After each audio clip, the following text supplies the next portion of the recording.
kat depan sana. Tadi, okey, cerita dia macam ni. So tadi tiba-tiba kita punya radio dipintas.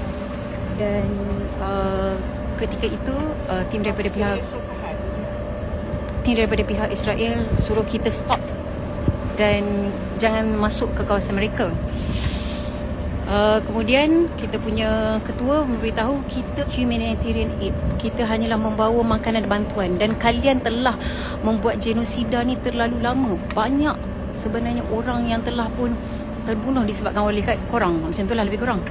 Lepas tu dia kata kalau betul, Israel ni cakap kalau betul korang nak bagi, maka Kak Je nak hantar video tu dekat simpanan tim. Tapi korang boleh tunggu ke? Sebab tak lepas-lepas lagi, video tu sangat penting, komunikasi antara Israel dan kita.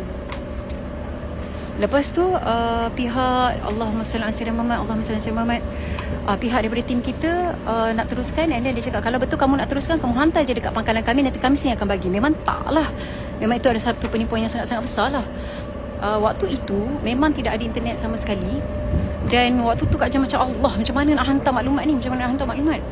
Medikanya Allah, Kak Je tak tahu sahabat-sahabat lain macam mana dapat internet ataupun tidak. Alhamdulillah kita dapat internet terus. Kita buat live SOS. Mereka rasanya berkumpul, tim-tim musuh kita semua ni tengah berada di depan. Kak Je teringat untuk ketika kisah Perang Badar kan. Kita memang mungkin kecil, tapi doa semoga Allah hantar tentera-tentera bala menemani kita untuk menjaga kita insya-Allah dengan izin Allah, dan mengaburi mata-mata mereka ini semua insya-Allah.